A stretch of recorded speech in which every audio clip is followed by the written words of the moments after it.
The village of Nyanda thrived under the blazing African sun, its narrow paths lined with vivid fabrics swaying like whispers in the warm breeze.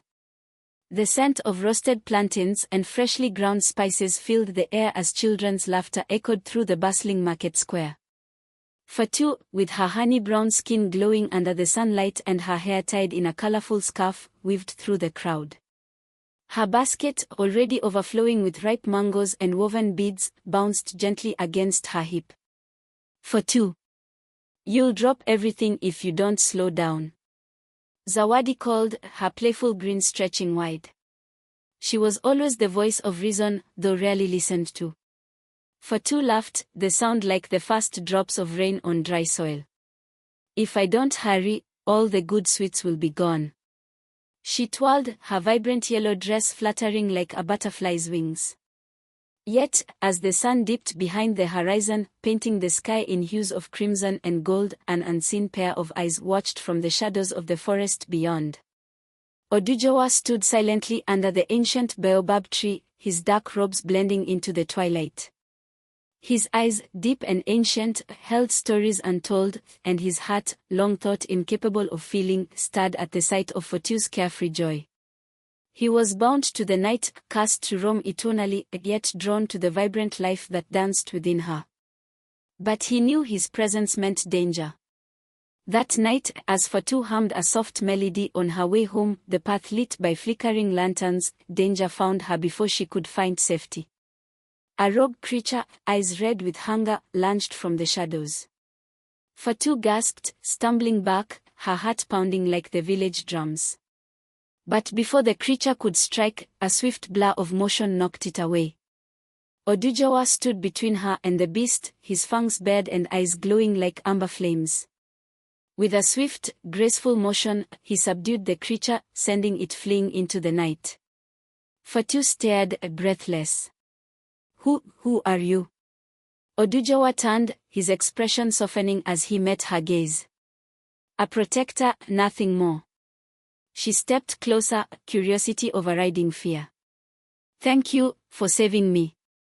He nodded, the corner of his lips curving into the faintest smile. Be careful, Fatou. The night is full of shadows. Her eyes widened.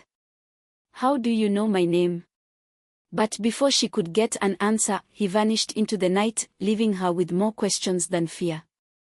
Yet, deep within her innocent heart, a seed of curiosity, and something more, had been planted. The days after the mysterious encounter left Fatou restless. Her mind often drifted back to the man with glowing amber eyes and a protective gaze. She sat by the riverbank, dipping her toes into the cool water, her basket of freshly washed clothes forgotten beside her. Fatou, you've washed that same cloth 3 times, Zawadi teased, plopping down beside her. Her braided hair shimmered in the afternoon sun, adorned with tiny cowrie shells. Fatou sighed, hugging her knees. I can't stop thinking about him. Who was he? Why did he save me? Zawadi chuckled. Maybe he's a spirit enchanted by your beauty. Fatou rolled her eyes, though a faint blush dusted her cheeks. Be serious, Zawadi. I am. But be careful, Fatou. Sometimes curiosity opens doors better left closed. As night fell, Fatou found herself drawn to the baobab tree, the memory of her savior lingering like the sweet scent of hibiscus in the air. And there he was, Oduduwa, leaning against the ancient bark, arms crossed over his chest. You shouldn't be here, he said softly, his voice as smooth as the night breeze. I had to see you, Fatou whispered, taking a step closer. Who are you really? He hesitated. My name is Oduduwa. I am not like you. I know, she replied, surprising herself with her calmness. But you saved me. I'm a vampire, Fatou, he confessed, his eyes searching hers for fear or disgust. Instead, she smiled softly. Then why do I feel safe with you? His heart, long hardened by centuries of solitude, softened in that moment. Because I would never hurt you. Unbeknownst to them, a pair of jealous eyes watched from the shadows. Letitia, with her deep mahogany skin and eyes sharp as daggers, clenched her fists. Oduduwa belongs to me, she hissed to herself. And if that little human thinks she can steal him, she's mistaken. The village thrummed with life during the day, but at night, whispers began to spread. Letitia, using her vampiric charm, sowed seeds of doubt and fear among the villagers. Have you heard? There's something unnatural in the forest, she whispered to Somba, a visiting vampire hunter, her voice dripping with false concern. Somba, with his towering frame and scarred arms from past battles, narrowed his eyes. I'll find it. Meanwhile, Oduduwa and Fatou grew closer. They shared stories under the stars, laughed by the river, and walked through markets alive with color and music. He taught her ancient tales, and she showed him the beauty of simple human joys. But the calm was short-lived. Letitia approached Fatou one evening, her smile too sweet to be genuine. You must be Fatou. I've heard so much about you. Fatou, though polite, sensed something sinister. And you are? Letitia. A friend of Oduduwa's, she lied, her eyes narrowing.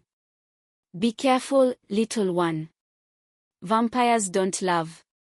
They consume. Fatou's heart raced, but she refused to believe Letitia's words. Still, doubt began to creep in. Later that night, Oduduwa found Fatou by the river, tears glistening in her eyes. What's wrong? He asked, gently touching her hand. Can I trust you, Oduduwa? She whispered. With my life, he promised. But their love was about to be tested in ways they never imagined. The village bustled with life, unaware of the storm brewing beneath its vibrant surface. Fatou tried to shake off the lingering doubts Letitia had planted, but her heart was uneasy. Oduduwa, sensing her unrest, met her beneath the baobab tree. You've been distant, he whispered, his amber eyes filled with concern. I'm scared, Oduduwa, Fatou admitted. Not of you, but of what our love might bring. He held her hands gently. Our love is a flame, Fatou. Bright, fierce, and dangerous, but I will shield you from any harm. Their moment was shattered by a sharp voice. How romantic. Letitia stepped out from the shadows, her dark skin glowing under the moonlight, lips twisted into a smug smile. But love? With a human, Oduduwa. How pitiful. Leave, Letitia, Oduduwa growled, stepping protectively in front of Fatou. Oh, I will, she sneered. But not before I finish what I started. Before Fatou could react, Letitia lunged at her with supernatural speed. Oduduwa blocked her, and the two vampires clashed in a blur of fangs and fury. Run, Fatou! Oduduwa shouted. Fatou stumbled back, fear clutching her heart as she fled into the night. But Letitia wasn't alone. Somba, the vampire hunter, waited in the shadows. He had heard everything. A vampire in love with a human. This will be interesting. The next day, Fatou confided in Zawadi. I don't know what to do. Letitia won't stop. Zawadi frowned. We'll find a way. Love like yours isn't easy, but it's worth fighting for. That night, Oduduwa found Fatou at the riverbank. We need to leave the village. It's not safe for you here. Where would we go? She asked. Anywhere, he replied. As long as we're together. But Somba had other plans. He confronted Oduduwa in the market, his spear glinting in the sun. Vampire, he hissed. You dare love a human? Oduduwa stood tall. I dare because love is worth any risk. Then you'll die for it, Somba sneered. Before he could strike, Fatou stepped between them. No. If you kill him, you'll have to kill me too. Somba froze. Why would you risk your life for him? Because love is not a curse, she replied fiercely. It's our salvation. Somba, conflicted, lowered his weapon. But Letitia wasn't done yet. She ambushed them, her rage blinding her. If I can't have you, Oduduwa, no one will. In the chaos, Fatou was injured, and Oduduwa's fury erupted. He fought Letitia with unmatched strength, finally defeating her. As dawn approached, Oduduwa held the wounded Fatou in his arms. "Stay with me," he whispered, tears streaming down his face. "I'll always be with you," she whispered back. But the chaos wasn't over yet. Oduduwa cradled Fatou in his arms, her breathing shallow, the wound on her shoulder seeping crimson into her brightly colored wrap. Panic clutched his chest like an iron grip. She was fragile, mortal. He had centuries behind him, but she had only moments. "Stay with me," he pleaded, his voice breaking. "I'll find help." Fatou smiled weakly. "You already saved me, many times." Tears burned in his amber eyes. "No, Fatou. I can't lose you." He carried her through the forest, faster than the wind, desperate for a solution. The ancient river witch, Mama Nondi, lived deep in the woods. She was feared by many, but Oduduwa knew she was his only hope. The old woman, with dark wrinkled skin and silver braids, peered at them with sharp eyes when they arrived. "Vampire," she croaked. "What brings you to my doorstep?" "Please," Oduduwa begged. "Save her." Mama Nondi studied Fatou, then nodded slowly. "There is a price." "Anything," he vowed. The witch's expression turned grim. "Her life can be saved, but it will bind your souls forever. If one dies, the other follows." Oduduwa didn't hesitate. "Do it." Mama Nondi drew ancient symbols in the air, chanting in a forgotten language. A blinding light engulfed them, and when it faded, Fatou gasped, her eyes fluttering open. "It is done," Mama Nondi whispered. Oduduwa helped Fatou to her feet, relief washing over him. But this bond meant any harm to one would affect the other. Their love was now their greatest strength, and their greatest vulnerability. Back in the village, whispers spread. Letitia's defeat wasn't unnoticed. Her body had vanished, and many feared she would return. Samba, still wrestling with his duty as a vampire hunter, approached Oduduwa. "I don't understand you," Samba admitted. "Vampires are monsters. But you love her." Oduduwa nodded. "I do. With every part of me." Samba sighed. "Then I'll protect you both. But if you ever hurt her." "I never will," Oduduwa promised. Fatou, now fully recovered, felt the bond between them. She could sense his emotions, his fears, and his love. But she also felt a shadow looming. Letitia wasn't gone. That night, as drums echoed through the village celebrating the full moon, Letitia appeared. Her beauty was marred by rage, and her eyes burned red with vengeance. "You thought you could defeat me," she snarled. "This isn't over." She lunged at Fatou, but Oduduwa intercepted her. The villagers screamed as the two vampires clashed under the moonlight. Samba, wielding his spear, joined the fight. Fatou, feeling Oduduwa's pain through their bond, screamed, "No. Stop." But Letitia's fury was unstoppable. She raised her hand to strike Fatou down. Suddenly, Zawadi appeared, throwing a charm at Letitia. "Back to the shadows with you." Letitia screeched as the charm burned her, weakening her. Oduduwa seized the moment, driving her away. Breathing heavily, he held Fatou close. "I won't let anything happen to you." Fatou touched his face gently. "And I won't let anything happen to you." But the final battle was yet to come. The village was eerily quiet after the night of chaos.